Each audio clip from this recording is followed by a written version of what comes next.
आज की सबसे बड़ी खबर आरबीआई से आई है, जहां देश की अर्थव्यवस्था को भविष्य में ले जाने वाला कदम आधिकारिक तौर पर उठा लिया गया है।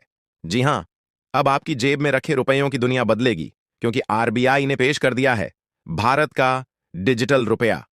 तो आखिर ये डिजिटल रुपया क्या है?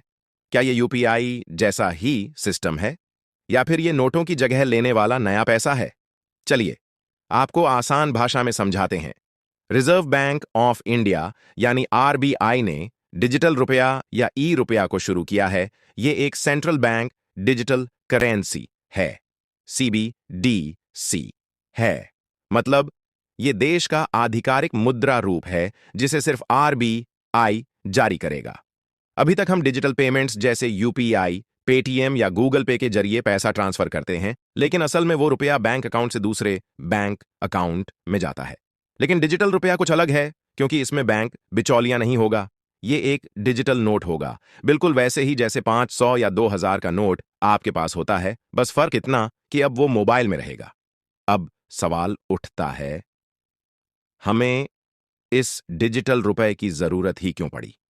दरअसल भारत में हर दिन लाखों करोड़ रुपए का इलेक्ट्रॉनिक ट्रांजैक्शन होता है, और इस सिस्टम को और सुरक्षित व पारदर्शी बनाने के लिए आरबीआई ये कदम उठा रहा है।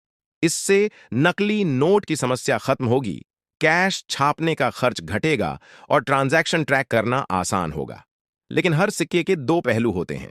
डिजिटल रुपया आने के बाद कई चिंताएं भी सामने आई हैं, जैसे प्राइवेसी। लोग पूछ रहे हैं, क्या अब सरकार हर ट्रांजैक्शन को देख पाएगी? क्या कैश की तरह अब अनट्रेस्ड पैसा खत्म हो जाएगा? आरबीआई ने कहा है कि सिस्टम ऐसा बनाया जाएगा जहां यूजर की प्राइवेसी का ध्यान रखा जाएगा, लेकिन सुरक्षा और मॉनिटरिंग दोनों बनी रहेंगी।